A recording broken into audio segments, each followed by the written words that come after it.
ابھی ہم next segment کی جانب بڑھتے ہیں، جس میں ہمارے ساتھ موجود ہیں ہمارے اسلامک اسکالر راجہ ضیاء الحق صاحب، جو تراویح کے حوالے سے ہمیں ایکسپلین کریں گے ہمارا سیگمنٹ اسلام سیکھیے میں۔ بسم اللہ الرحمن الرحیم، السلام علیکم ورحمۃ اللہ وبرکاتہ۔ اچھا، تراویح کی نماز جو ہے سبحان اللہ یہ رمضان کے مہینے کا ایک بہت خاصہ ہے، اور ویسے اگر دیکھا جائے تو یہ قیام اللیل کے زمرے میں آتی ہے، یعنی وہ نماز جو رات کے اندر پڑھی جاتی ہے۔ تو ویسے رمضان سے باہر اگر ہم دیکھیں تو اسی کو ہم تہجد کے نام سے جانتے ہیں یا قیام اللیل کے نام سے جانتے ہیں۔ رمضان کے مہینے میں ہمیں خاص ایک رخصت یہ مل جاتی ہے کہ یہ عشاء کی نماز کے فوراً بعد جو ہے ہم اس کو ادا کر دیتے ہیں۔ ویسے عام طور پر تہجد کی نماز جو ہے اس کا جو سب سے بیسٹ جو ٹائم ہوتا ہے، سب سے مسنون ٹائم جو ہے وہ فجر کی نماز سے پہلے ہے، یعنی کہ فجر کی اذانیں ہونے سے، فجر کا ٹائم داخل ہونے سے پہلے اگر وہ ادا کر دی جائے رات کے تیسرے حصے میں تو وہ اس کا بیسٹ ٹائم ہے۔ لیکن رمضان کے مہینے کے اندر ایک فائدہ یا رخصت یہ مل جاتی ہے کہ آپ اس کو عشاء کی نماز کے فوراً بعد جو ہے وہ ادا کر لیتے ہیں۔ یہ نماز جو ہے یہ نبی کریم صلی اللہ علیہ وسلم نے اپنے صحابہ کرام رضی اللہ عنہم اجمعین کو بھی رمضان کے مہینے میں پڑھائی، ان کو اس میں لیڈ کیا، امامت کرائی۔ اور صحیح بخاری کی ایک روایت کے مطابق آپ صلی اللہ علیہ وسلم نے 3 یا 4 راتوں کو لگاتار جب یہ نماز پڑھائی تو پھر اس کے بعد اگلے دن آپ نہیں آئے۔ تو صحابہ نے پوچھا کہ یا رسول اللہ، کل رات کو آپ نماز تراویح کے لیے نہیں آئے، تو آپ نے فرمایا کہ مجھے ڈر اس بات کا تھا کہ کہیں تمہارے اوپر یہ نماز فرض نہ ہو جائے۔ تو اس سے پتہ ہی چلا کہ جو تراویح کی نماز ہے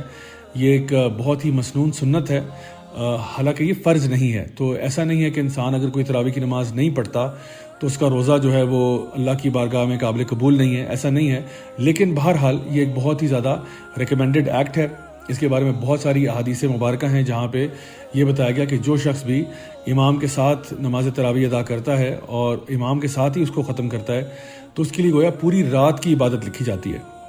بالکل اسی طرح سے جو شخص بھی خلوص نیت کے ساتھ نماز تراویح جو ہے وہ قائم کرتا ہے، اس کے تمام گناہ جو ہیں وہ بخش دیے جاتے ہیں اگر وہ رمضان میں لگاتار یا مستقل طور پر یہ پریکٹس کرتا ہے۔ تو تراویح کی اہمیت تو بے پناہ ہے، اور ہمیں یہ بات بھی معلوم ہے کہ اگر ہم لوگ انشاءاللہ اپنے جو بھی ہماری عبادات ہیں رمضان کے مہینے میں، ان کا جو اجر ہے، اس کا جو ثواب ہے وہ ملٹیپلائی ہو جاتا ہے کئی گنا۔ تو جتنی بھی آپ نمازیں ادا کریں گے ان کا ثواب تو ہوگا ہی ہوگا، اور اسپیشلی اگر آپ نماز تراویح یعنی ادا کرتے ہیں باقاعدگی کے ساتھ تو آپ بے پناہ اجر آپ کی یعنی اکاؤنٹ میں، آپ کی بک آف ڈیڈز میں، آپ کے نامہ اعمال میں لکھا جائے گا۔ تو اس سے محروم رہنا میں سمجھتا ہوں کوئی سمجھداری کی بات نہیں ہے، تو اس لیے ہم سب کو چاہیے کہ ہم نماز تراویح کا جو ہے وہ اہتمام کریں۔ اب سوال یہ رہا کہ کیا یہ گھر میں پڑھنا بہتر ہوگا یا کیا اس کو ہم لوگ مسجد میں ادا کریں؟ تو جیسا کہ میں نے پہلے آپ کے سامنے حدیث مینشن کی ہے کہ امام کے ساتھ پڑھنا اور امام کے ساتھ ختم کرنا، اس کا جو اجر ہے وہ زیادہ ہے، اور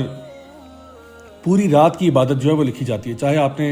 امام صاحب کے ساتھ سے 2 گھنٹے ہی لگائے ہوں، لیکن بہرحال آپ کو پوری نماز کا یعنی پوری رات کی عبادت کا اجر مل جاتا ہے۔ تو یہ تو مسنون ہے کہ اس کو جماعت کے ساتھ مسجد میں ہی ادا کیا جائے، لیکن اگر کوئی شخص جو ہے کسی بھی وجہ سے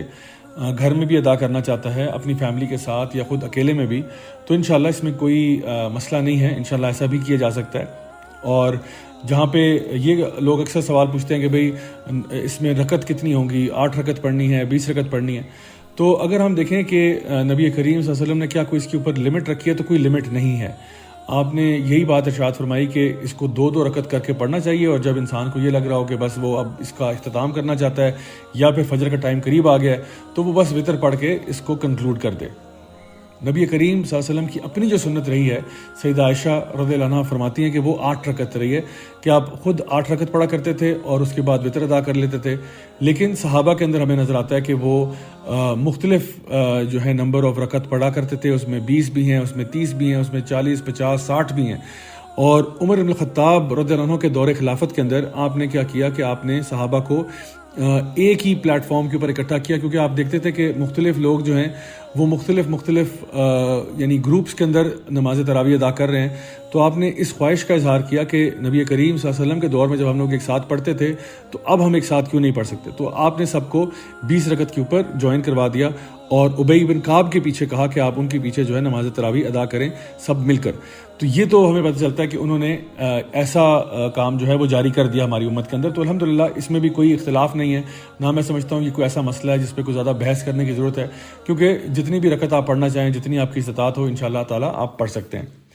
دوسری بات یہ کہ اگر اس کو کیا چھوڑنے سے روزہ ہوتا ہے نہیں ہوتا، جیسا کہ میں نے ابھی پہلے بھی ذکر کیا کہ یہ ایک سنت عمل ہے، ایک نفلی عبادت ہے، اس کا بہت زیادہ اجر ہے۔ اگر آپ اس کو رمضان کے مہینے میں کرتے ہیں الحمدللہ بے پناہ اجر ہے، لیکن اگر آپ کسی وجہ سے نہیں بھی کر پاتے تو اس کا گناہ نہیں ہے، اور روزے کے اوپر آپ کے حرج نہیں ہوگا انشاءاللہ۔ روزہ آپ کا ایک بالکل ڈیفرنٹ عبادت ہے، وہ انشاءاللہ تعالیٰ اس کا تعلق آپ کے تقویٰ کے ساتھ ہے، آپ کی پرہیزگاری کے ساتھ ہے، اس چیز کے ساتھ ہے کہ آپ اللہ تعالیٰ کی رضا کے لیے اپنے آپ کو نہ صرف کھانے پینے سے بلکہ حرام چیزوں سے بھی روک لیتے ہیں۔ تو اصل چیز تو یہ ہے۔ اچھا، کچھ لوگ یہ بھی سوال کرتے ہیں کہ جی اگر ہم لوگ گھر میں نماز تراویح ادا کر رہے ہیں تو کیا ہم لوگ جو ہے وہ قرآن مجید کھول کر نماز پڑھ سکتے ہیں یا نہیں پڑھ سکتے؟ تو اس میں یہ کہ اگر آپ نفلی چونکہ عبادت ہے تو انشاءاللہ تعالیٰ اس میں آپ قرآن کھول کے یہ کام کر سکتے ہیں، خاص طور پہ وہ لوگ جو کہ جن کو قرآن حفظ نہیں ہے اور وہ چاہتے ہیں کہ وہ زیادہ تلاوت کریں اور قرآن جو ہے وہ بہت زیادہ قرآن پڑھا جائے، تو وہ مصحف کھول کر یا جو قرآن مجید ہے اس کو کھول کر پڑھ سکتے ہیں۔ اپنے ساتھ کوئی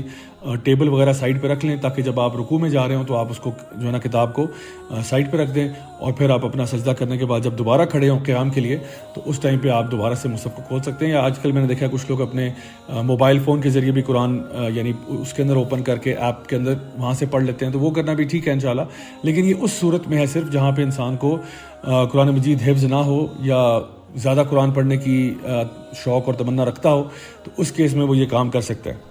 اچھا، اسی سے مجھے یاد آیا کہ نبی کریم صلی اللہ علیہ وسلم کی کچھ بہت خوبصورت احادیث ہیں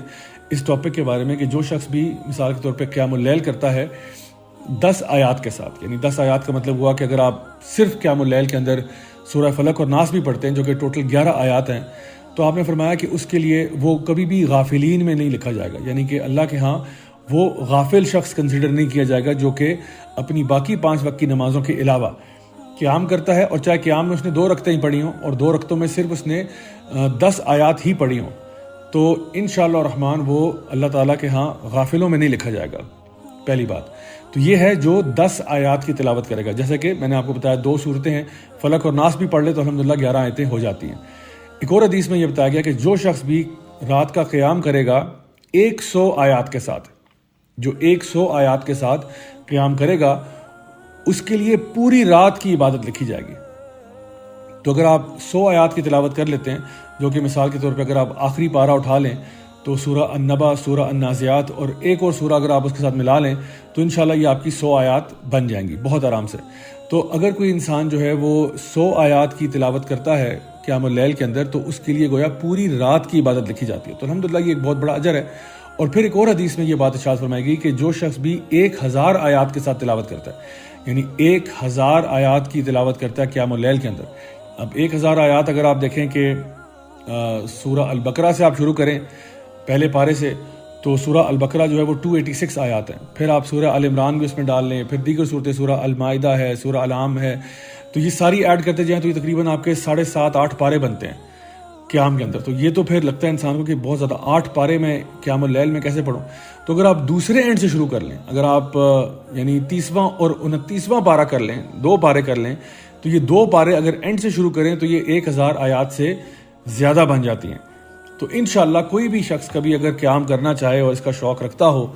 تو وہ اگر 1000 آیات کی تلاوت کر لے تو انشاءاللہ الرحمن اس کے لیے حدیث میں آتا ہے کہ اللہ تعالیٰ اس کو ایک ایسا خزانہ دیں گے جو کسی اور کو نصیب نہیں ہوگا قیامت والے دن، یعنی اس کو وہ ایک خزانہ ملے گا جو کسی اور کو نہیں ملا ہوگا۔ بہت ہی خاص، بہت ہی زبردست اجر ہے اس شخص کے لیے جو 1000 آیات کی تلاوت کرتا ہے قیام اللیل میں۔ تو کبھی اگر آپ گھر پہ بھی قیام کرنا چاہ رہے ہیں اور آپ چاہتے ہیں کہ میں زیادہ قرآن پڑھوں، تو اگر آپ آخری 2 پارے بھی اپنے قیام میں پڑھ لیتے ہیں تو ونس ان اے وائل جس کو ہم کہتے ہیں نا کہ ضروری نہیں ہے ہر روز ہی آپ نے 1000 آیات کی تلاوت کرنی ہے، جو کرنا چاہے ضرور کرے بسم اللہ، لیکن اگر آپ کہیں کہ چلو رمضان میں ایک آدھ دفعہ تو میں کم از کم یہ ضرور کروں کہ 1000 آیات کے ساتھ قیام کروں، چاہے میں نماز تراویح مسجد میں بھی پڑھنے گیا ہوں، واپس آ کے میں مزید کچھ اس میں اگر نوافل پڑھنا چاہوں تو آپ پڑھیں 1000 آیات اگر آپ اس میں انکلوڈ کر لیتے ہیں تو انشاءاللہ الرحمن وہ خزانہ ملے گا جو کسی اور کو نصیب نہیں ہوگا۔ تو میری دعا ہے کہ اللہ تعالیٰ ہمیں بھی اس قسم کے خزانے جو ہے وہ نصیب فرمائے، ہمارے بھی ایسے نصیب ہوں، ہمیں بھی اللہ تعالیٰ یہ توفیق عطا فرمائے۔ اچھا، اب کچھ چیزیں ہیں جن کا تعلق مطلب خواتین کے ساتھ ہے کہ خواتین کی تراویح جو ہے اب خواتین جیسا کہ میں نے ذکر کیا کہ وہ اگر گھر میں پڑھنا چاہیں کوئی مسئلہ نہیں، عورت کی نماز گھر کے اندر ویسے بھی زیادہ افضل ہے، لیکن نبی کریم صلی اللہ علیہ وسلم کی بہرحال اس کے اوپر احادیث موجود ہیں کہ اگر خواتین جو ہیں وہ مسجد میں جانا چاہیں تو کوئی ان کو روکے نہ۔ تو اس لیے اگر آپ سمجھتے ہیں کہ مسجد میں خاص طور پر اگر آپ کے ہسبینڈ، آپ کے بھائی، آپ کے باپ، آپ کے والد وغیرہ یہ ساتھ آپ کے جا رہے ہیں تو پھر اچھی بات ہے انشاءاللہ اگر آپ وہاں جانا چاہتے ہیں۔ اگر آپ کو لگتا ہے کہ قاری صاحب وہاں پہ کوئی اچھے ہیں، ان کی تلاوت بہت اچھی ہے، وہاں پہ کوئی درس و تدریس کا سلسلہ بھی چل رہا ہے، آپ کے علم میں بھی اضافہ ہوگا، تو انشاءاللہ الرحمن یہ کام کیا جا سکتا ہے، اور یقیناً وہ ہمارے لیے بہتر بھی ہے اس اعتبار سے کہ الحمدللہ ہم دین سیکھ بھی رہے ہیں، صرف قرآن کی تلاوت نہیں کر رہے بلکہ قرآن کو سمجھ بھی رہے ہیں۔ امام ابن القیم رحمہ اللہ ارشاد فرماتے ہیں کہ اگر قرآن مجید کی ایک آیت جو ہے وہ سمجھ کر پڑھی جائے، یعنی ویسے تو قرآن اگر نہ سمجھ کے بھی پڑھا جائے، بغیر سمجھے بھی پڑھا جائے تو اس کا اجر ہے، جس طرح کہ الف لام میم ہے، الف لام میم کا مطلب ہمیں معلوم نہیں ہے، لیکن بہرحال اس کی 30 نیکیاں ہمیں مل جاتی ہیں، ہر حرف پہ ہمیں 10 نیکیاں ملتی ہیں۔ تو ابن القیم رحمہ اللہ فرماتے ہیں کہ اگر قرآن مجید کی تلاوت کی جائے سمجھ کر اور غور و فکر کے ساتھ، اس نیت کے ساتھ کہ میں نے اس پر عمل کرنا ہے، تو یہ ایک آیت کا جو اجر ہے وہ پورا قرآن پڑھنے سے زیادہ ہے جو بغیر سمجھے پڑھا جا رہا ہے۔ اللہ اکبر کبیرہ۔ اب سوچئے کتنے بڑے اجر کی بات ہے، کتنے بڑے ثواب کی بات ہے کہ ایک انسان جو ہے وہ قرآن مجید کی تلاوت کو سمجھ کر، سوچ کر، غور و فکر کے ساتھ پڑھتا ہے تو الحمدللہ اس کے لیے وہ ثواب لکھا جاتا ہے جو کہ پورے قرآن کا ہے جو بغیر سمجھے پڑھا جا رہا ہے۔ تو ایک آیت کی اہمیت اتنی زیادہ ہے، تو اس لیے ہم سمجھتے ہیں کہ عورت کی نماز جو ہے وہ ویسے تو اس کے گھر میں پڑھنا اس کے لیے زیادہ بہتر ہے، لیکن اگر کوئی ایسے مینز کریٹ کیے گئے ہوں مساجد کے اندر جہاں پہ عورتوں کے لیے بھی کوئی سیکھنے سمجھنے کا موقع فراہم کیا جا رہا ہو تو پھر اس سے میں سمجھتا ہوں کہ ہمیں فائدہ اٹھانا چاہیے۔ آج ہماری امت کو اس کی بہت ضرورت ہے کہ ہم اپنی ماؤں کی، بہنوں کی، بیٹیوں کی بھی تربیت کریں، ان کو دین سے واقف کریں، ان کو دین کا فہم ہم سکھائیں، بتلائیں، کیونکہ میں سمجھتا ہوں کہ جو ہمارے مرد حضرات ہیں وہ تو جمعہ کی نماز میں اور کچھ ہو بھی نہ تو چلے جمعہ کی نماز میں ان کو ایک ڈوز مل جاتی ہے، دینی اعتبار سے خطبہ سن لیتے ہیں، الحمدللہ اس میں کوئی نہ کوئی اچھی بات ہو رہی ہوتی ہے تو وہ اس کو سیکھ لیتے ہیں، ان کے کان میں یہ بات پڑ جاتی ہے، وہ اس کو اپنے عمل میں بھی ہو سکتا ہے کہ لے کے آ جائیں۔ لیکن اکثر و بیشتر ہماری خواتین جو ہیں وہ اس قسم کی دینی معلومات سے دور رہتی ہیں، اور اسی لیے پھر وہ بہت ساری ایسی چیزوں کے اندر پھنس جاتی ہیں، ملوث ہو جاتی ہیں جو شاید ہمارے دین سے ان کا کوئی تعلق واسطہ نہ ہو۔ تو جہاں پہ اللہ تعالیٰ کے نبی صلی اللہ علیہ وسلم نے یہ بات ارشاد فرمائی کہ علم کا حاصل کرنا ہر مسلمان مرد اور عورت پر فرض ہے، تو یہ کون سا علم ہے جو فرض ہے؟ یہی دین کا علم ہے جو ہر مسلمان مرد اور عورت پہ فرض ہے۔ کیمسٹری کا پڑھنا یا فزکس کا پڑھنا یا میتھس کا پڑھنا ہر کسی پہ فرض نہیں ہے، ہاں کچھ لوگوں کو ضرور پڑھنا چاہیے، سیکھنا چاہیے۔ ہمیں اچھے مسلمان ڈاکٹر بھی چاہیے، ہمیں اچھے مسلمان انجینئر بھی چاہیے، ہمیں اچھے مسلمان ہسٹورینز بھی چاہیے، پولیٹیشنز بھی چاہیے، لائرز بھی چاہیے، ہر طرح کا اچھا مسلمان چاہیے۔ لیکن جو علم فرض ہے، کیونکہ آپ دیکھیے کہ اصول فقہ کے اندر اگر کوئی چیز فرض ہو گئی ہے اور آپ اس کو چھوڑ رہے ہیں تو اس کا مطلب یہ ہے کہ آپ گناہ گار ہو رہے ہیں۔ تو آئی ہوپ کہ بات واضح ہو رہی ہوگی کہ کسی فرض کو اگر آپ چھوڑ رہے ہیں تو آپ گناہ گار ہو رہے ہیں۔ اب یہ کون سا علم ہے کہ جس کو پڑھنا جو ہے وہ فرض ہو گیا ہر مسلمان مرد اور عورت پہ، بوڑھے اور بچے پہ، امیر اور غریب پہ؟ تو وہ یہ دین کا علم ہے، دین کی کچھ بنیادی باتیں ایسی ہیں جو ہر مسلمان کو پتہ ہونی چاہیے۔ اور جہاں پہ ہم مرد حضرات جو ہیں وہ دین کی تعلیم کے اندر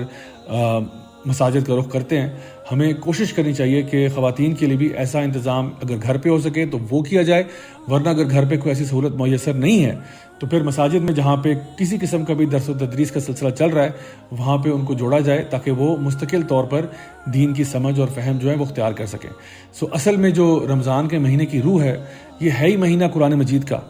یعنی اسی مہینے میں قرآن مجید نازل ہوا، یہی وہ مہینہ ہے جس میں ہم قرآن کی تلاوت بھی کرتے ہیں۔ اب اس میں ضروری نہیں ہے کہ آپ نماز تراویح کے اندر مثال کے طور پہ پورا قرآن ختم کریں، اگر آپ کرنا چاہتے ہیں بسم اللہ ضرور کریں، اگر آپ ملٹیپل ٹائمز بھی کرنا چاہتے ہیں تو آپ ضرور کریں، لیکن اصل چیز یہ ہے کہ قرآن کو سمجھ کر پڑھا جائے، غور و فکر کے ساتھ پڑھا جائے، تاکہ ایسا نہ ہو کہ ہر رمضان میں ہماری عادت یہ بن جائے کہ بس ہم ایک دفعہ قرآن سے گزر جاتے ہیں لیکن ہمارے کیریکٹر پہ، ہماری ذات پر کوئی اثر نہیں ہوتا اس کا۔ اصل جو مقصد تھا وہ یہ تھا کہ قرآن ہمارے حلق سے نیچے ہمارے دل تک اتر جائے اور ہم اپنے کردار کو، اپنے اخلاق کو قرآن مجید کے مطابق بدلنا شروع کر دیں، قرآن مجید کے مطابق اس کو ڈھال لیں۔ اصل مقصد یہ تھا۔ اللہ تعالیٰ فرماتے ہیں نا قرآن مجید کے اندر کہ یا ایھا الذین آمنوا کتب علیکم الصیام کما کتب علی الذین من قبلکم لعلکم تتقون، کہ اے ایمان والو روزے تم پہ فرض کیے گئے جیسے تم سے پہلوں پر فرض کیے گئے، کیوں؟ تاکہ تمہارے اندر بھی تقویٰ پیدا ہو جائے۔ تو تقویٰ کا مطلب کیا ہے؟ پرہیزگاری ہے، ایسا خدا کا خوف ہے جو ہمیں گناہوں سے دور کر لیتا ہے۔ تو رمضان کے مہینے کا مقصد ہی یہ تھا کہ ہمارے اندر خدا خوفی پیدا ہو جائے. ہم جب دین کو سمجھیں اور اس کو سمجھ کر پڑھیں تو ہم اللہ تعالیٰ کے اس خوف کی وجہ سے گناہوں سے دور ہٹ جائیں. ہم یہ بات سمجھ جائیں کہ ہمارے دل میں محبت اللہ تعالیٰ کی زیادہ ہے. والذین آمنوا اشد حبا للہ, جو ایمان والے ہوتے ہیں وہ اللہ کی محبت میں شدید ہوتے ہیں. تو اللہ تعالیٰ کی محبت جب آپ کے دل میں زیادہ ہوگی تو پھر ہر چیز جو اللہ کے علاوہ ہے اس کی محبت ظاہری بات ہے کم ہو جائے گی. تو پھر انسان کبھی بھی حرام کی طرف نہیں جائے گا, کیونکہ وہ یہ جانتا ہوگا کہ مجھے حرام کرنے سے کیا فائدہ ہے, میں تو اللہ سے محبت کرتا ہوں, میں کیوں وہ کام کروں جس سے میرا رب ناراض ہوگا. تو اس لیے میں سمجھتا ہوں کہ ہمیں اپنے علم میں اضافہ کرنا چاہیے. قرآن فہمی یا حدیث مبارکہ کی تعلیم جہاں پہ ہو رہی ہو اس سے اپنے آپ کو جوڑنا. اللہ تعالیٰ ہم سب کو عمل کرنے کی, نیک عمل کرنے کی توفیق عطا فرمائے. جو بھی ہماری غلطیاں کوتاہیاں ہیں ان کو معاف فرمائے. اور میری خاص دعا یہ ہے کہ اللہ تعالیٰ یہ رمضان کا مہینہ جو ہے یہ ہمارا اچھے انداز میں گزر جائے, اور اس مہینے کے اندر ہمارے تمام گناہ اللہ تعالیٰ معاف فرمائے, اور ہماری تمام نیکیاں جو بھی ہماری تلاوت قرآن ہے, دعوت دین ہے, ہمارا صدقہ خیرات کرنا ہے, ہمارے روزے رکھنا ہے, ہماری نماز ہے, اللہ تعالیٰ ان سب کا اجر جو ہے وہ ہمارے ٹوٹے پھوٹے اعمال کی نسبت سے نہ دے بلکہ اپنی شان کے مطابق عطا فرمائے. جزاکم اللہ خیرا. السلام علیکم.